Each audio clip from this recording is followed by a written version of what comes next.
Eek and Snow the Epic Cats.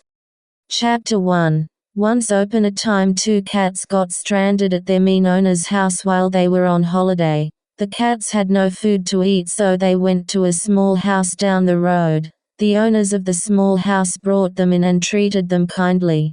Eventually the owners had kids. They played with the cats and had lots of fun. As years went by, the cats slowly bonded with the children, and eventually moved house. The cats helped the children out a lot. After a year of moving out, the cats became the king and queen of the household. But then one day in the castle, a species known as the Toys declared war on them. The children helped the cats prepare for the war by building them safe houses and building up their defenses.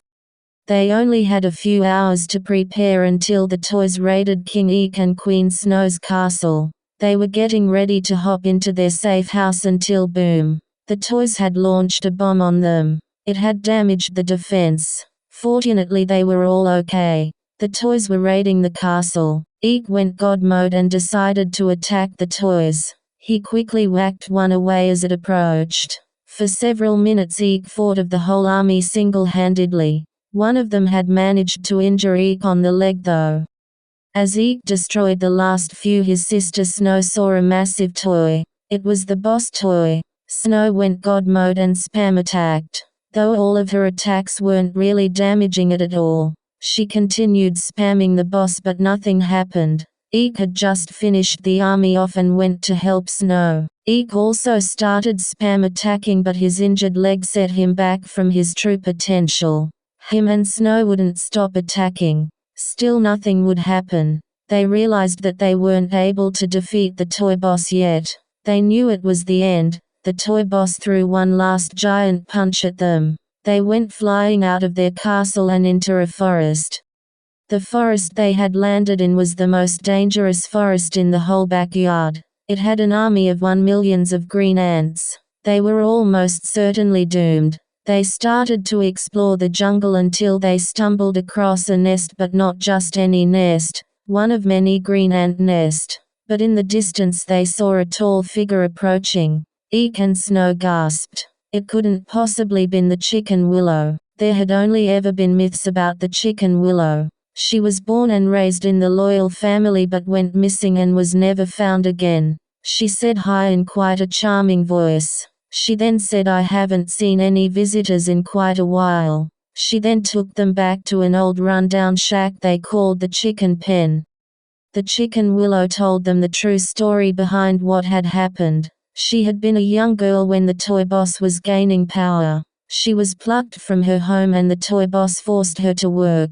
She worked all day long, every day. Eventually she got sick of it. She decided to make a break for it. She managed to escape unseen. But she was then lost. After wandering for several days she eventually stumbled into the chicken pen. They asked which way was out.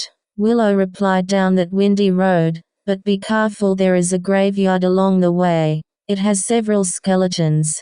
The cats were ready to face anything to return to their home castle. But even then, how were they supposed to take down the toy boss? The cats then said thank you to Willow, and set off towards the graveyard. Willow had saved them from the green ant nest. On the way Johnny said, "Where are we going?" Then Snow said, "To the graveyard."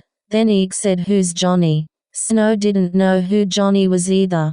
Eek just decided to go God mode and get some free kills of Johnny. After Johnny was dead they could finally continue their journey uninterrupted. After a couple of milliseconds they reached the graveyard. The graveyard was where all the dead loyals had been buried. There was a heap of chickens buried here, a couple of guinea pigs, a few crabs, crayfish, and fish. There were many other locals buried there too. The skeletons slowly emerged from the ground. Eek and Snow went God mode. Then the skeletons asked if they wanted to stay for a movie night. The cats love movies, so said yes. They also played some Smash Bros. Eek kept on grinding on a dead chicken named Penny. They stayed there for the night. The next morning they got up and continued their quest. They didn't expect to get past the skeletons so easy. They continued through the jungle until they reached a restaurant. They decided to have breakfast there. Little did they know that the restaurant was full of cat-eating green ants. Eek tried to go God mode, but for some odd reason his body was too tired. It totally was not because he grinned to many levels in Smash Bros last night. The green ants took them hostage and decided that they would be fed to the colony for lunch tomorrow. Eek was not scared at all though. The next day when the guards came, Eek was hungry and decided to eat one of the guards' heads off. His body had finally regained strength, so he went God mode. They had finally escaped the restaurant. Chapter 2. They then continued on course for several seconds. They had encountered no green ants since they had been at the chicken cooperative. They found something mysterious on the pathway. It was a web. They wondered what could have caused it. They continued along the path for one more minute, but there was still more webs. Ahead they saw a dark, mysterious object. It was a green ant nest. The only problem was it was covered in webs. Eek was very scared. The nest was old and withered, so he decided to go God mode. He rammed the nest and a massive spider sprang out like a rocket. Snow spammed it, so it went flying back.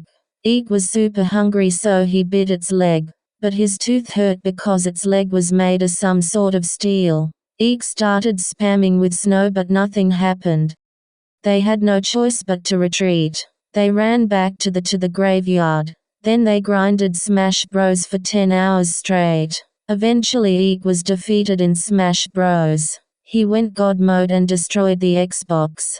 Then he cried the whole night that he couldn't grind Smash Bros anymore. The next day they returned stronger than ever to the spider's nest. They knew that their old strategy of spamming wouldn't work, so they tried something new. Eek went God mode. But that wasn't good enough. He unleashed all his power. He could feel all the energy flowing through his hands. Then he clapped them together and bam! Eek had entered God mode. He then rammed the spider and it went flying to pieces. He then gobbled it up for breakfast. Snow was relieved that the spider was dead. They then continued their journey through the jungle. They soon encountered another large building. The building had a large sign, saying gaming tournament.